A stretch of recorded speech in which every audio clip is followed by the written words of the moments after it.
Vamos lá, pessoal. Agora vamos para os problemas ambientais, tá? Então, vamos lá. Os problemas ambientais, né? Estão aí corriqueiramente na nossa vida. Esse governo provou que os problemas ambientais podem se tornar um verdadeiro rombo, né? No orçamento, principalmente por quê? Porque existiam países que enviavam dinheiro para a preservação da floresta e simplesmente pararam, né? Mas já avisaram que vão retornar com esse dinheiro, tá bom? Então vamos lá. Os problemas ambientais se agravaram no Brasil, se agravaram no Brasil. Desculpa, gente, minha mãe falando. Se agravaram no Brasil desde a industrialização e urbanização, né? Por quê? Porque a industrialização e a urbanização eles tiveram desenvolvimento, eles tiveram a par do desenvolvimento. E vale lembrar que isso também é um problema que não só aconteceu no Brasil, vale lembrar a Revolução Industrial na Inglaterra, e vale lembrar de várias outras revoluções industriais em vários outros países. Ou seja, o homem, ele nunca conseguiu fazer um processo de preservar e industrializar e urbanizar. Ele sempre teve que desmatar, destruir para industrializar e urbanizar.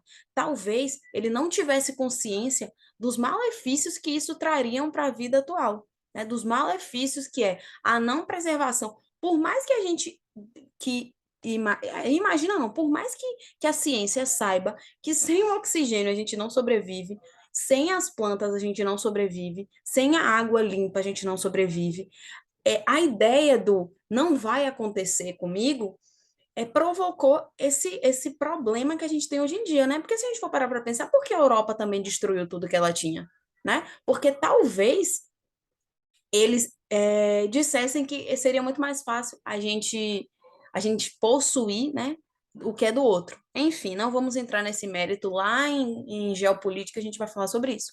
Mas é isso que eu quero deixar claro para vocês. O homem ele não conseguiu fazer essa socialização, essa associação de industrialização e urbanização como deveria ter sido feito.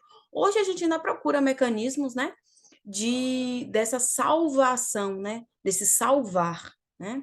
Então vamos lá.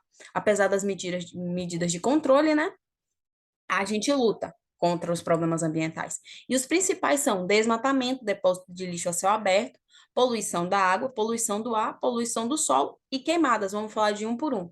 O mais grave é o desmatamento, né? E esse desmatamento ele vem desde que o português ele achou-se dono da terra Brasil, não só da terra Brasil, mas de todas as terras na qual ele passou, ele se achou dono e achou que deveria destruir aquilo ali, né? Ou seja, desde 1500, desde a chegada dos portugueses, a gente tem indícios dessa exploração, desse desmatamento, né?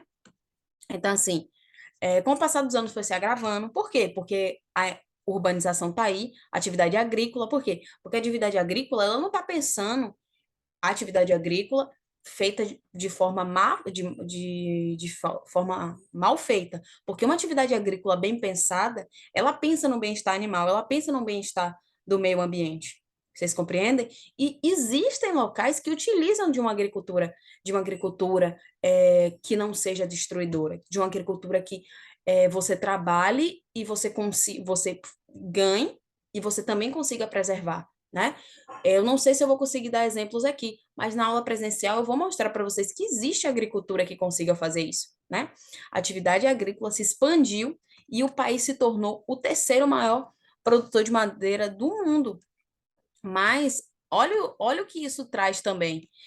O Amazon é um instituto, né, que forneceu esses dados e olha o desmatamento em 2021, né? Não tem cabimento isso, né? Como o ex-ministro da Agricultura, perdão, do meio ambiente, agricultura não, do meio ambiente, Ricardo Salles, passar a boiada literalmente. Isso aqui é passar a boiada, né? Você ter 7.715 quilômetros quadrados de desmatamento só nessa área da Amazônia é um absurdo, tirando o Pará, tirando Mato Grosso do Sul, tirando a Bahia, entende? Hoje, eu não sei se eu comentei com vocês, mas a região de Barreiras é a região que eu vi. É completamente agro. É agro, é soja aquela região, é exportação. Então, assim, O desmatamento, ele não provoca só a destruição da biodiversidade, a erosão do solo, aquecimento global. Por quê? Porque você vai ter menos planta, né? A erosão do solo, porque você vai ter menos nutriente, né? Tá tudo muito ligado. E normalmente, quando ele for falar de questão ambiental, ele vai mostrar gráfico. E é óbvio que esse gráfico aqui, ele está sendo muito claro em dizer que o desmatamento, ele aumentou sim, né? Os depósitos de lixo a céu aberto, né? Porque os sistemas de coleta são falhos. Você não consegue hoje no Brasil ter um sistema de coleta correto, um sistema de coleta.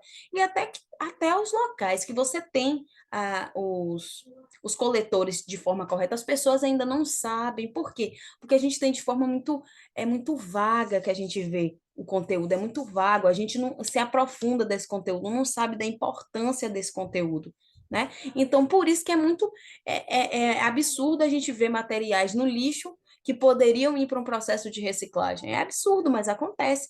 É um absurdo, por exemplo, a gente ainda utilizar de meios, é, por exemplo, o absorvente. Existem hoje meios que não precisam ser mais, mas é muito caro. Por quê? Porque absorvente é um cosmético, e cosmético é muito caro. Existem coletores, existem as calcinhas que são recicláveis, né? Ou seja, mas fica vamos dizer, o ambientalmente bom é muito caro ainda. Eles ainda não conseguiram perceber que isso distancia o público, né? E eu trouxe aqui, né? Olha os aterros a céu aberto, olha a quantidade. Esses dados aqui eu achei no site do UOL, tá? Eu não botei a fonte aqui, mas olha os aterros controlados. Usinas de compostagem, 0,9. E as usinas de incineração. Mas olha o céu aberto, gente. Isso provoca o quê? Produção de chorume, que é o quê? É nada mais, nada menos que o encontro de vários materiais, né? Que provocam um processo bacteriano que não é bom para o solo, que não é bom para a água. E esse lixo a céu aberto também provoca um aquecimento global, produção de gases, sim, porque às vezes as pessoas jogam material ali que nem deveria ser jogado no céu aberto e vai para a atmosfera, né? Ou seja, você cria um gás tóxico ainda mais, né? Mais um, poluição da água e a falta de tratamento. A Agência Nacional de Águas, né? ANA, o Brasil comporta 12% da reserva de água, mas só 4% apropriada para consumo. Isso prova o quê? Isso prova que vários fatores, não é um fator só, porque a falta de tratamento está muito ligada ao quê? Ao descarte inadequado de lixo. Né? A gente descarta muito lixo e, consequentemente, a gente produz muito lixo e, consequentemente, a gente polui muito. Né? Tá muito ligado, um está muito ligado ao outro. Né? Então, olha aqui os descartes, como eles podem. Olha a contaminação, né? De casa, de farmácia. Sim, acontece. As pessoas jogam os medicamentos. Eu já ouvi muito falar, jogar no lixo. Não, toda vez que você tiver um medicamento que ou você não vai usar mais, ou chegou na validade, pega, coloca no saquinho e leva numa farmácia, gente. Eles lá têm um descarte correto, né? Pecuária, ó, com uso de hormônios antibióticos. E isso fica próximo à água, né? E mais uma coisa que leva a poluição para a água.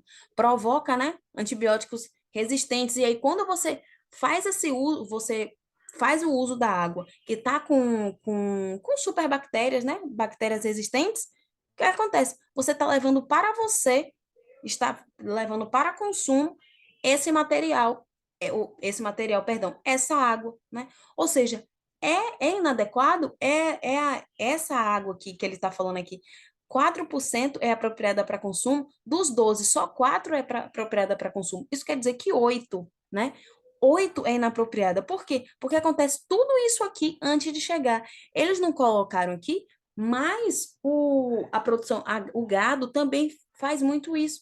Por quê? Porque o descarte vai para os rios, né? Então aqui, ó, os impactos: destruição da biodiversidade, falta d'água com qualidade de consumo e ameaça a vida das pessoas aqui, porque você vai consumir uma água sem qualidade, né? Trouxe outros dados aqui sobre o saneamento básico, pode ser que caia alguma coisa, se for cair vai ser em formato de gráfico, tá? Mas olha aqui, tipo, ranking de saneamento básico.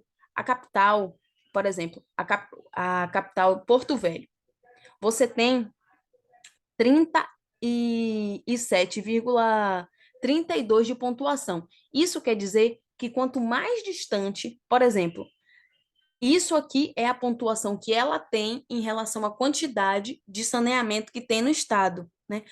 Ou seja, é, de todos, só isso, só essa pontuação ela conseguiu alcançar. Já Curitiba tem 500, ou seja, quase metade, né, de pontuação.